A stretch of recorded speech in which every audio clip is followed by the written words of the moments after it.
this workshop is an opportunity for special needs students to get together as a group, to get to know each other, to spend time with each other, and to work on their art skills. It really has become an opportunity for them to express themselves through visual art.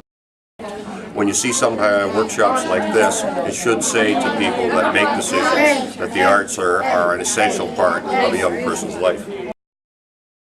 It's so important for artwork to be individual, and yet it's also difficult as an artist and as a young person to come up with original ideas. And so what happens with these projects is I have the pleasure of working with 3 Down syndrome students in my school at Notre Dame. I've worked with them for several years, and I can see what works for them really well. I can see which projects that they look at and they take off on and they get excited about and that work out really well. And then I just change them, or as we do, all teachers do, we'll do a project with a group of kids and something will work well and we'll say next time we'll do it a bit different. So you tweak your project and then you say, okay, this worked out fantastically well for my 3 guys, let's try it with the whole gang. Luckily for me, last year it worked out just great, and it's worked out fantastically well this year too.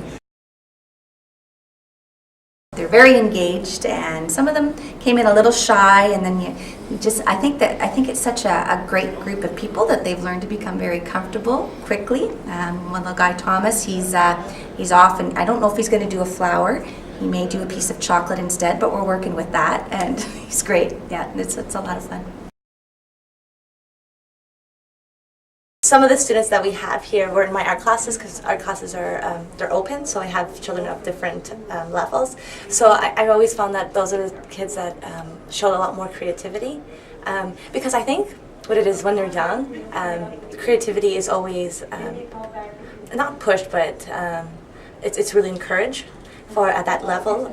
So it was never taken away from them. So they're very creative. So when they go and do their artwork, it's just amazing what they come up with. The colors that they choose, it's very subjective, and then the way that they paint is very different, because they're not trying to reenact reality. You know what I mean? They're just kind of going what they think of the world.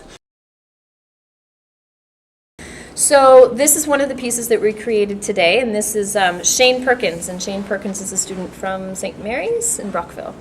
And so Shane, of course, as all the other students did, came today with printouts of his favorite song lyrics. And he cut them up.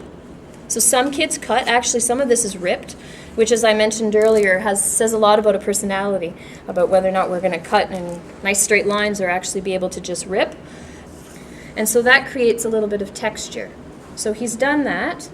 And he's also used some paper that I picked up in Chinatown that's orange and gold and yellow and silver. Then what we did is we presented the students with different swatches of color. Like when you go to the paint store, sometimes they'll say, this is the color you've picked, well, these other 2 colors will go with it.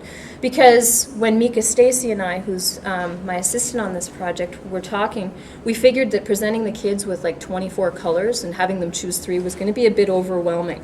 Then we gave them pieces of Bristol board that we'd cut up into geometric shapes. We asked them to drop it randomly or place it where they wanted and trace around the outside. When that dried, we presented the students with a whole series of overheads of clip art. So these are all clip art images that we put onto overheads. We taped their Bristol boards up on the wall, and we used an overhead projector to put their choice of clip art image over top. We enlarged it, we made it smaller, we moved it left to right, and kept moving it around until the student said, stop, that's where I wanted it. It was traced with a chalk pencil, and then the student took that back to their desk and filled the insides in with an India ink. Wow, it's amazing. The artworks, the final artworks, they're beautiful, and it was, we weren't sure what to expect when we got here, so it was all a big surprise. So no, it was a very, very great day. Cornwall, we've already found, we have a gallery booked for September.